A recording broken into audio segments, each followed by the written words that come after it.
This is the English language section of Free Radio Europe.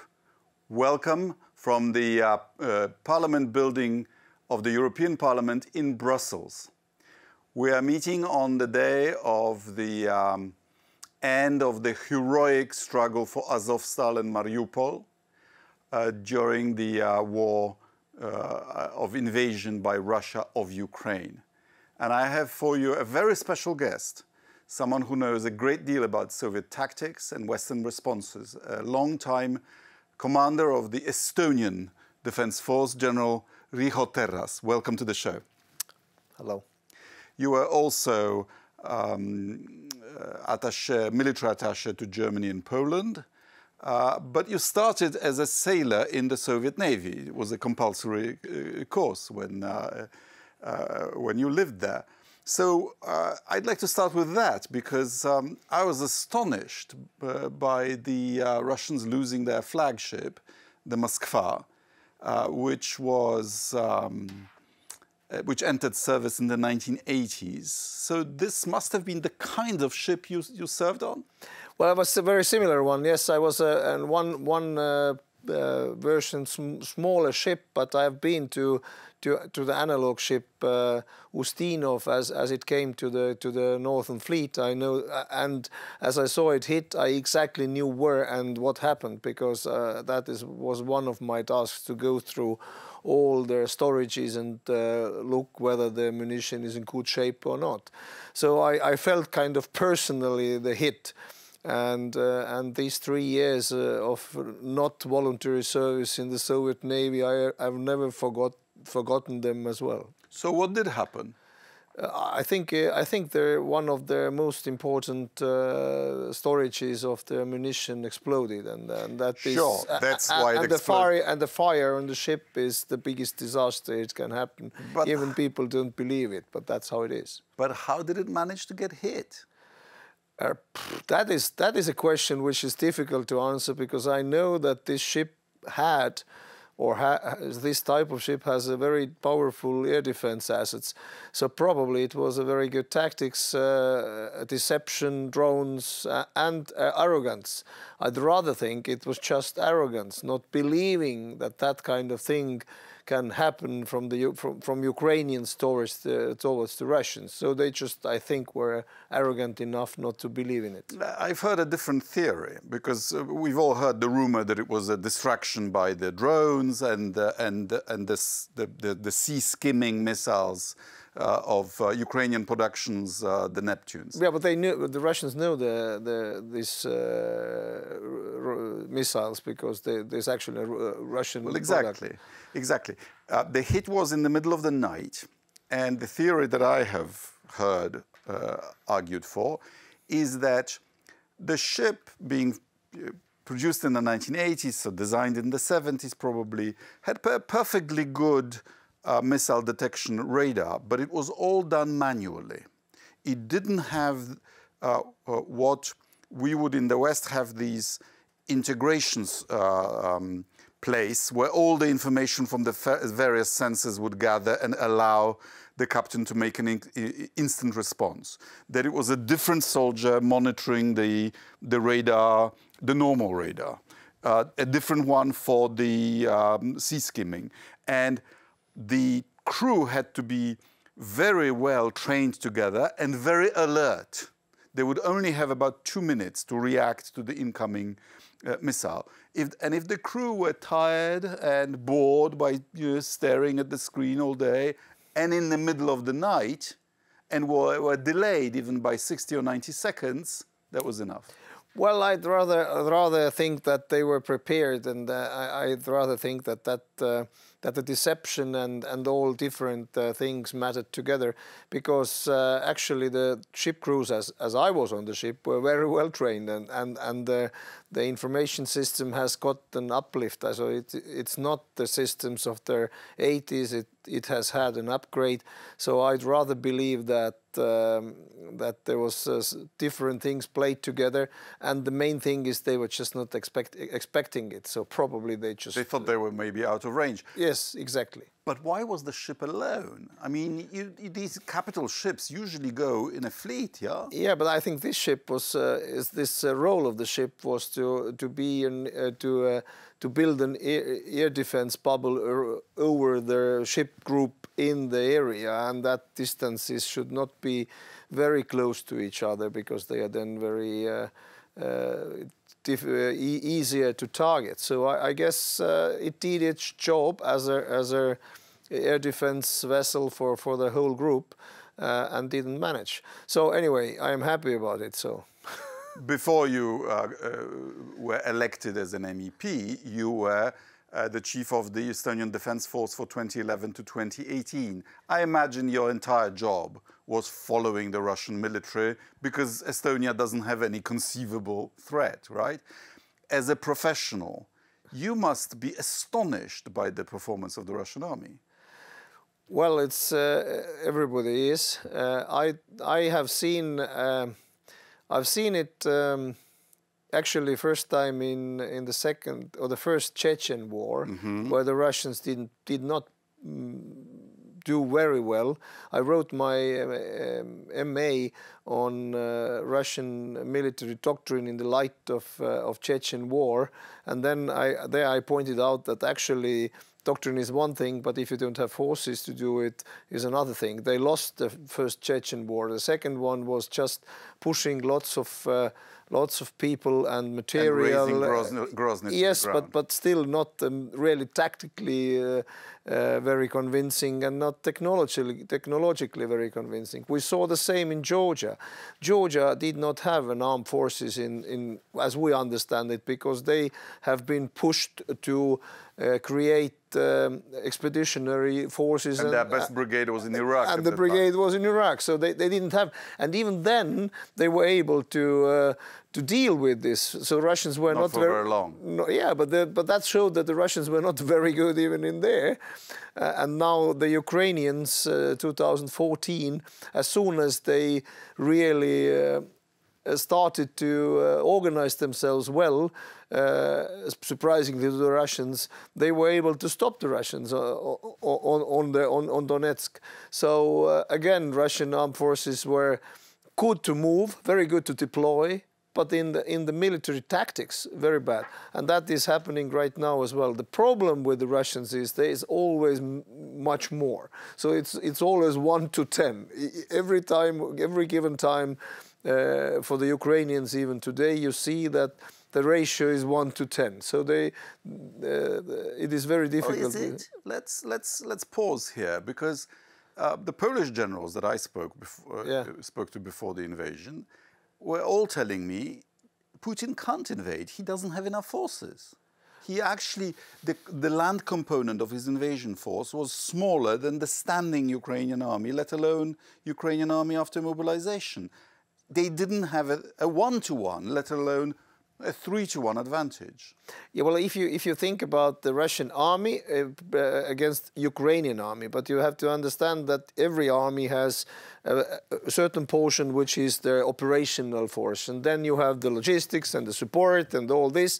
And if you count that together, then it was thought that the Ukrainian army is not enough. And I think not only us, but even the Americans were absolutely convinced that war will end in 48 hours, and that would have been comfortable for everybody. Like the Georgians have lost their independence in their war. Ukrainians just didn't read the memo, and they were very good. As you remember, in November, in the EPP group, I said that the big war is coming. Nobody believed me. Then in February, or actually end of January, I draw the map where I said Kiev will be attacked. And even I was in Vuhledar in Donetsk, 21st of February, and even then the generals there, they told me that it is not possible that Russia attacks Kiev. And I was convinced no other objective will be logical from Putin's perspective, because why to attack Donetsk, which is already on your hands? You need to change the regime in Kiev, and to change the regime in Kiev, you need to have Kiev taken.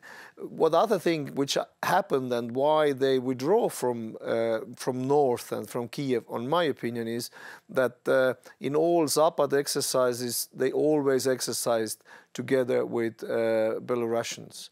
And they have seen the Belarusian army as an integrated part of their attack against Kiev. But the Belarusians didn't do it. And there are probably many reasons. One of them, they just refused to fight. But the second reason for sure is Lukashenko didn't want to show that its armed forces is as bad shape as the Russian ones, and they probably are even worse. So, and that made... The Belarusian opposition think that Belarus has 5,000-10,000 real troops. Yeah, well, that's the question, how many? But anyway, all the exercises prove that they need to be part of it in order to go towards Kiev, and it didn't happen. So again, another wrong assumption from the side of Putin. And I think the biggest wrong assumption was that they were thinking that Mariupol or Kharkiv or even Odessa will welcome them. Exactly, that they are welcomed with the flowers, and that was not the case, and is not the case, and for sure will not be the case anymore. So Putin believed not only in his propaganda about his military, but also in his own historiographic propaganda about the nature of the Ukrainian nation. And I think, or rather, the lack of it. And as we know, there was a lot of effort put by different secret services to organize and kind of a fifth column on Ukraine. But they stole the money. Well, that's what they said. But anyway, it didn't work. Whatever it was, someone took the money. Maybe the Ukrainians took the money. Well, that would have been the most clever one. But anyway, that didn't work at all in Kharkov and in Mariupol, and for sure not in Odessa. So I think that there are many miscalculations, hopes and beliefs which were not true, and of course the will of fight of the Ukrainians, of the spirit, and it gives you always 30% more power if you really fight with your back to the wall, and that's what it is in Ukrainian case, and they are getting better and better every day. The problem is that Europe and US is willing to give them only that much weapons to make them not lose the battle, but we need to give them the weapons to win the battle, to throw the Russians out. We'll get to that, but I talked to Ben Hodges, whom surely you know. Very well, yes. Who says that the Russians would have had trouble taking Kiev with those forces, even if there were not Ukrainian defenders. It's a huge city that the Red Army took 700,000 people for 3 weeks to take Kiev from the Germans. The Russians thought that if they just mass a column and they will just enter the city and that'll be it, as if... But at the same time, the Russians were actually tactically doing right things. They attacked their airfields. They were close to Petro Poroshenko's office. I mean, that shows that they were already close. And without a defense, I don't think that would have lasted long, because then they just would have driven the broad avenues which were made to tank, specially made for the tank attacks after the Second World War. So I guess still the defenders of Kiev are important and have been very important in this, and they still are, because the threat is not over. As we saw today, the Sumo is attacked again. So it is, even they withdraw from there, they try again, and whether they have enough forces and equipment is the question. But there's always be more. There will always be more Russians than Ukrainians, if you look at what the size of the country is. And the question is how much more Russia is able to suffer, because day to day, I think I'm not sure because no data about how many Ukrainians have been killed and injured. But my wild guess militarily is 1 to 3. So 1 Ukrainian soldier, 3 Russian soldiers. In winter war, during the Finnish winter war, it was 1 to 10. So that is what. And in the Battle of Narva, when you defended against the Red Army? Yeah, they never came through there.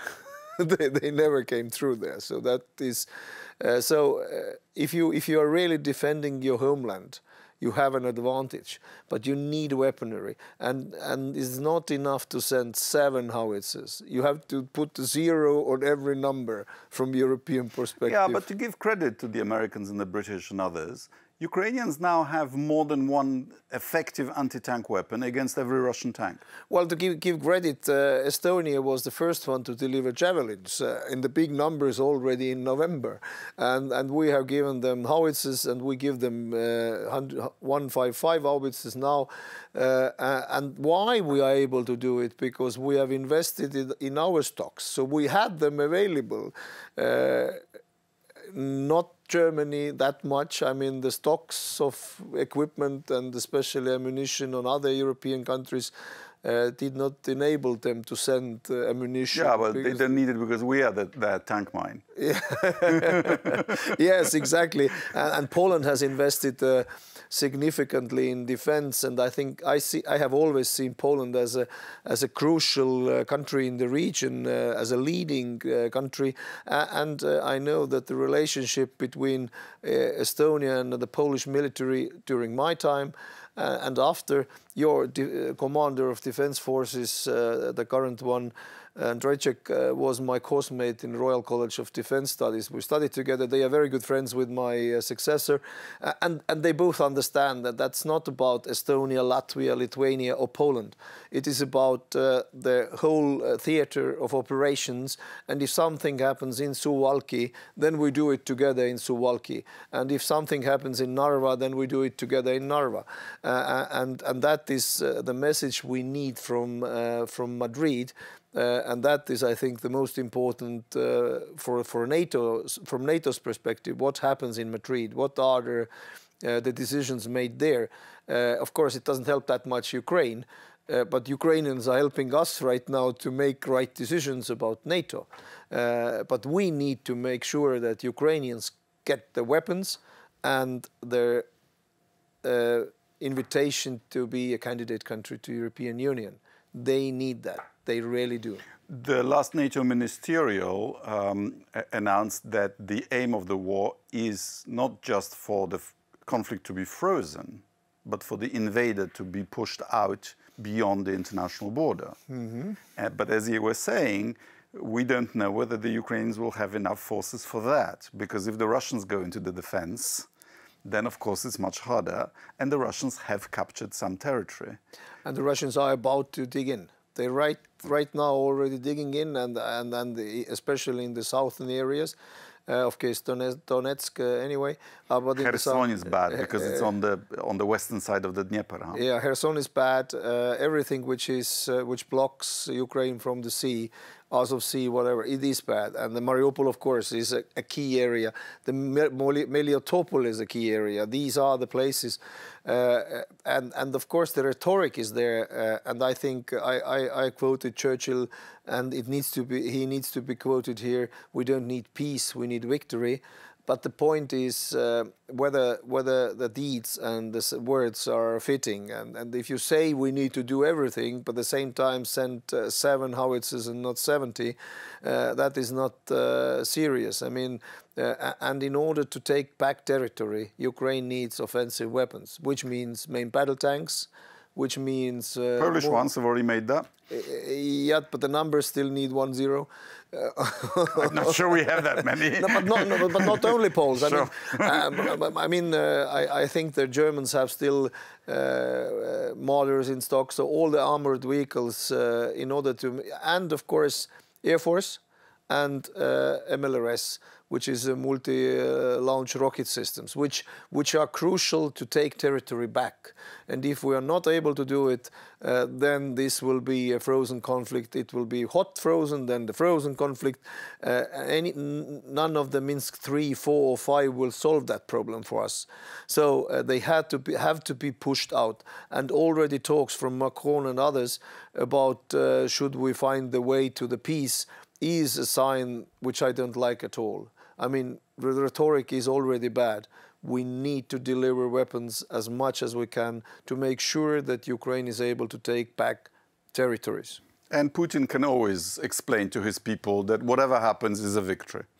Well, face saving, all this discussion about face saving is ridiculous.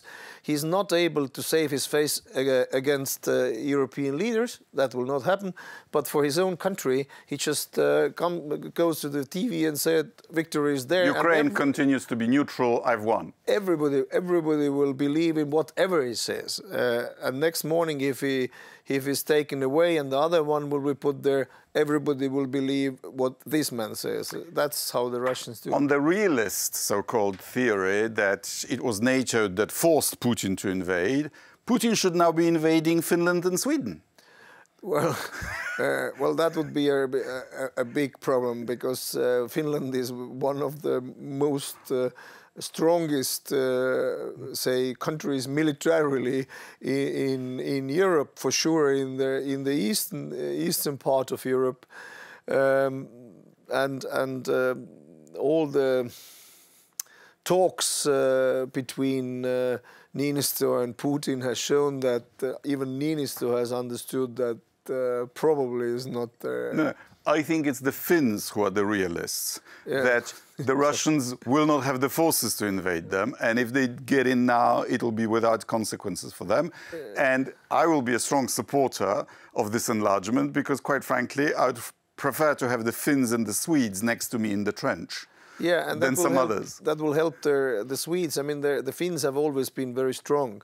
That will help the Swedes also to start to build up their armed forces in the way they have been doing very well in the last 5 years or so, and they have the strongest navy and air force in the region. So the Baltic Sea, as Mare Nostrum, as President Ilves used to say, as our sea, is important, and that solves the problem with the Suwalki Gap, because if the Suwalki Gap will be closed, then the St. Petersburg can be blocked if both sides of the Finnish Gulf will be owned by NATO and the whole sea is controlled by NATO, and the Kaliningrad becomes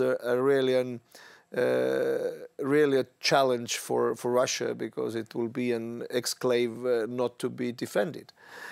So I think the Finnish and Swedes joining NATO, if it happens tomorrow, I guess they will apply, is a big win for everybody on the area, especially for the Baltic states, because it gives us the strategic depth which we don't have today. Concluding, would you agree with two propositions of mine? Number one, that Putin should not be rewarded for his aggression with Ukrainian territory. And number two, that just because his army has proved to be less good than we thought, his intention has proved to be nastier than we thought. And therefore, this is no excuse for not rearming. Absolutely. I mean, we should keep all the sanctions and add the sanctions. I mean, at the current moment, we are still discussing ridiculous things, but we should start with oil embargo and finish up next year with the gas embargo to make sure that he will not be able to rearm himself to the level that he can again start to achieve his political objectives by military force around Russia, wherever it is, be it in Estonia, Ukraine or Georgia or somewhere else. I think that is for sure, and we should not reward him with the territory of Ukraine. I cannot see that and I don't think the Ukrainians will be willing to do it. And I would advise the leaders of Europe not to call him every day. I really would have been surprised if I would have read in history books that Churchill calling Hitler after Hitler attacked Poland, that perhaps you should do that and that. I mean, that did not happen, and I think here we should think the same way and not try to call him because a dialogue needs two sides and there's no space for dialogue with Putin. And we should remember that there's a long tradition of Russia reforming itself only after it has lost a war. And everybody who tells me that weak Russia is a very dangerous thing, no, it is not, because the history has shown only strong Russia is dangerous against its neighbors, and weak Russia has enabled some countries to become independent in 1918, and collapse of Soviet Union has enabled to gain the independence back. And if Russia discovers that lying and thieving is actually bad for the country, which it is, and a more open and less dictatorial system might be better for it, well, you know, that's what I wish success to the Russian patriots who would do that. Yeah, well, the challenge there, and you probably have heard that the Russians always prefer television against the fridge. I don't understand that, but that's how it is. But they'd rather believe what is told to them than open the fridge, which is empty. But I hope one day it will change. But the problem is Russia is so big, so different economically on so different levels that to govern this country is very difficult. So, but the regime change in Russia would be something which for sure everybody hopes, because, in my opinion, Putin is out of his mind right now. And I think Russian failure and Ukrainian success are restoring our faith in our own system. Absolutely. It has its failings, but the alternatives are worse. Exactly, and I'm absolutely sure that it unites us more. And throughout the years, as I was working with NATO very closely as a permanent secretary in the ministry or as a chief of defense, these discussions with NATO officials were started with General Craddock talking about prudent planning for the Baltic states, which didn't mean anything, from the contingency planning to a standing defense plan. Every time we had trouble to convince the Western leaders or generals, Putin did something which caused us to believe more in us. And I don't want to say we told you so, but we did. But we did, and we really emphasized it. And we worked towards that, and today we see the unity of NATO especially, but again in European Union as well. So we need to see Ukraine as a advantage to Europe. Big country with good economy, with agriculturally very powerful agriculture. It is something really we need to see as an opportunity and not as a problem. Indeed. General, thank you very much for your time. This has been the English language section of Free Radio Europe, a European voice in your home. If you've liked it, please follow us, please pass it on, please make it available to others. Thank you very much, and see you next time. Thank you. Thank you very much.